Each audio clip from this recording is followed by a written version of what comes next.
Welcome to Bangladesh, one of the world's most densely populated countries. Bangladesh is also one of the countries expected to be most affected by global climate change and extreme weather events such as floods, cyclones and droughts.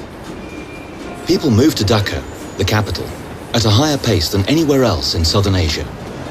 Most of them settle in the enormous, overcrowded slum areas where basic infrastructure like clean water, toilets, electricity, and sanitation systems are lacking. Yet every day, new people move in, and the reason is the prospect of employment, particularly in Bangladesh's booming textile industry.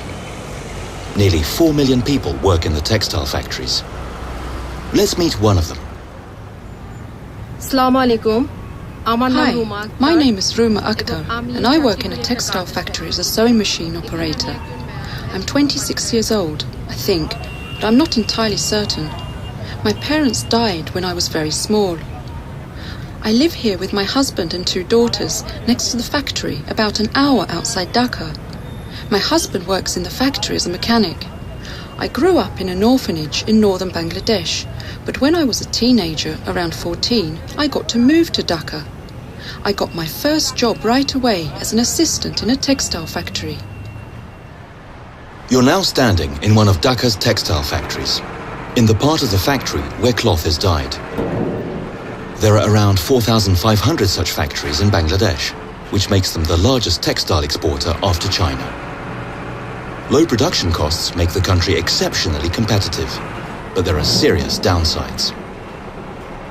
Low salaries and bad working conditions are 2 of them, but the industry is also very harmful to the environment. To wash, color, and sew a kilo of cloth requires over 200 liters of fresh water. And to grow cotton to produce a pair of jeans takes over 10,000 liters. Just this factory alone dyes 4 tons of clothes per day, which takes 58 million liters of water. In low-income nations with poor infrastructure, most runoff and drainage water still goes untreated into nature. The factory's drainage mouth, that you see here, is an all too common sight in the area. The global textile industry is responsible for 20% of the world's water pollution. Dyeing is the main culprit, but there is also fireproofing and impregnating. The need and competition for water, dam building that affects the natural course of rivers, and the discharge of wastewater have led to half of the world's freshwater ecosystems disappearing. The rice paddy you're now standing in is only about 10 kilometers from the factory and the drainage you just saw. It's affected by changes in environment, just like all of us are. Environmental changes affect the prerequisites for a good life, especially in poor countries like Bangladesh. And it is the poor who are hit the hardest by climate change and natural disasters. Ruma moved to Dhaka to support herself, and she's not alone. It's become more difficult to live according to tradition, grow rice, and live off the land. Without clean, fresh water, neither people nor animals can survive. And of course, without clean water, people can't grow safe crops either. That's why it's so important to economize with what water there is and make sure it's treated and purified. This is where we sew the clothes. I work here. Our working week is 6 days long and we work 8 hours a day. Bangladesh is a Muslim country, so we're free on Fridays. But the factory can't afford to be idle and is open day and night. In the evenings and at night, we weave and dye cloth, so many of us work in shifts. I'm very proud of my job here. This is one of the best factories in the country and I have real opportunities for advancement.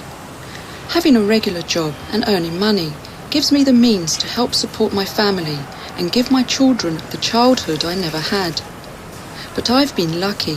At many other factories, the working conditions are not the same. Agricultural and industrial production is responsible for the greatest use of water in the world, while simultaneously levels of groundwater are sinking in many countries. This affects the possibility of sustainable development. As a Swede, you use around 4,000 liters of water per day if you include the water used to produce your clothing and the food you eat. In Bangladesh, people use about half of that. According to the UN, The minimum requirement for a person is 50 liters per day, but over 1 billion people do not have even that. While we in Sweden and other high-income nations buy clothes like never before, the awareness of the consequences of our consumption is also growing. Sida works together with the Stockholm International Water Institute on a program where over 30 clothing companies cooperate to change the industry.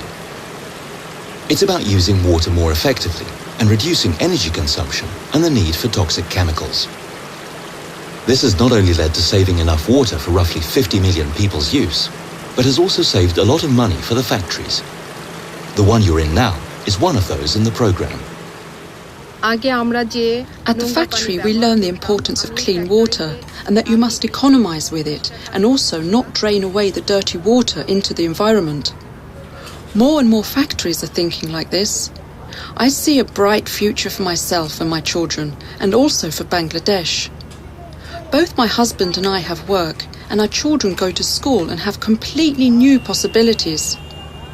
We even save money to move back and buy land where I grew up. My dream would be to have a house there with some land we could farm. Environmental challenges do not have national borders. We in Sweden, just like Ruma and everyone else on Earth, all need to work to create a better future where no one is left out. Knowledge is the first step. Conscious choices can be the next.